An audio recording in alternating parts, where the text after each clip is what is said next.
Hey guys, what's up? Welcome back here to today's edition of The Fishing Teacher, and really appreciate you guys swinging by the channel and spending some time with me. I think you're going to like today's video. We're going to be talking about what I call the Big Fish Chatterbait trailer. It's a trailer that I put on my chatterbaits during the springtime of the year when I'm specifically targeting larger bass. A lot of guys use a ton of different type of trailers, but this one right here, guys, is the one that I found that produces the biggest bass overall. You may not get as many bites on it, but it'll produce a good bite. So we're going to get into that in today's video and sort of go over the conditions that it works good in. Also, guys, a couple quick housekeeping tips here. I just want to invite everybody to please consider hitting that subscribe button here to The Fishing Teacher. It's free and easy. Guys, we also have channel memberships. You guys can get in on The Fishing Teacher. And also, I wanted just to invite everybody to please check out our Fish the Moment lake map breakdowns. These are lake breakdowns I build for Fish the Moment. Great resources to learn more about your favorite lake. So I'll link that in the description if you guys would like to pick up one of those maps. Really appreciate that. Okay, guys, the trailer I'm talking about here, this is the Zoom Swimmer. I'll link this in my Tackle Warehouse link in the description if you'd like to pick one up.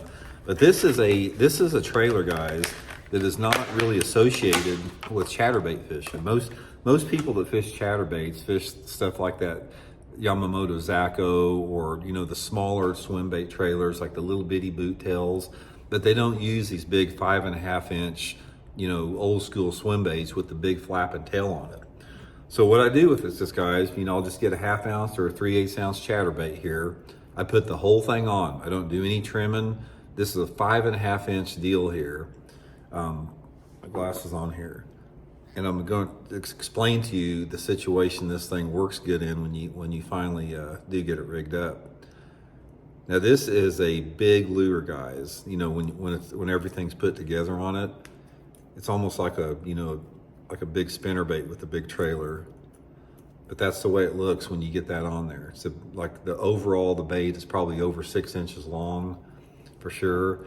And guys, what this does, it resembles a big gizzard shad or a big threadfin shad. And this paddle on here on the Zoom Swimmer, this thing's got a tremendous amount of action. So this thing is throbbing and vibrating and displacing a lot of water. It's got a large profile. It looks shady. It looks realistic. And let's talk a little bit about where you want to fish this at. Okay, this is a pre-spawn chatterbait trailer, because what happens is in the pre-spawn, really up until the early post-spawn too, is bass feed on large gizzard shad and threadfin shad, because usually like in March and April, the shad in any lake across the country, they're larger than they are at any other time of the year because they haven't spawned since the previous summer. So you have a lot of mature large gizzard shad. Now you guys probably have noticed a lot of times, like at the end of winter when there's a shad kill, you'll notice a lot of those big gizzard shad and big threadfin shad up on the bank. And those big gizzard shad and threadfin shad get up shallow in that early spring to eat the plankton and algae off the rocks. And guys, this is why this big, Zoom Swimmer on this chatterbait is such a highly productive lure, simply because it matches the forage that they're after. So let's talk a little bit about the type of areas to fish it in. The best success that I have had on this trailer is around some type of submergent vegetation. If you have submerged milfoil, hydrilla in a lake, or any type of grass, lily pads, stems, really good around that type of situation. But if you don't have it, if you have just a regular man-made impoundment like I fish most of the time, just fish it on the typical pre-spawn rocky banks, not around any type of cover, just on the rocky bank. So, everybody knows that like a wigglewort and a rock crawler is really good to fish, a squarebill crankbait to fish rocky banks in the pre-spawn time of the year.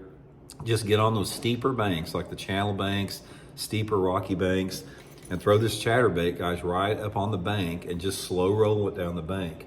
So try to target that area from like a foot off the bank, maybe to 5 feet out, in that water depth zone of like 2 to 4 foot. That is where those big gizzard shad and threadfin shad are feeding on those plankton up there. You'll see them a lot of times. You get a nice day in the early spring, like a 70 degrees out, and you can see those gizzard shad and threadfin shad swimming that far into the surface, feeding on rocks, feeding on plankton and algae on those rocks, and that's what these bass go after.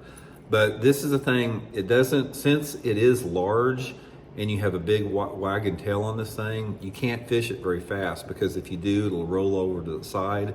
So you want to fish it just slow enough to keep it coming through the water like that. You know, try to keep it close to the bottom. You don't have to have it on the bottom, but I don't like to have it like in the middle of the water column or up high. I like to keep it closer to the bottom. So normally I'll just throw it up to that rocky bank, you know, let it sink. I usually let it hit to the bottom. That way I know how deep the water is, and then I just start slow cranking it a little bit, and maybe stop cranking it, let it fall back down a little bit. But guys, this will get you a good bite. I'm telling you, it's in the pre-spawn Zoom swimmer. Like I said, I'll link all this stuff in my Tackle Warehouse link in the description. Sometimes one little piece of advice here I'll give you. Let me show you a little quick modification you can make here that I do quite a bit that works pretty good. Get the chartreuse in there. Take a chartreuse marker here and come along right there on the Zoom swimmer. You'll see a part where you've got a different color back.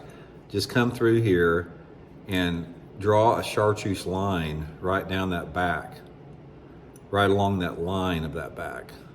And then you want to put a little puff of chartreuse right on the tail. Don't put a lot on there like a bunch, but just put a little bit. So it gives you this nice little coloration here with the chartreuse on it on the tail. Sometimes just that little bit of color of the little chartreuse mixed with the shad, you know, will trigger the fish too. It looks really good in the water. So anyway, guys, give it a try.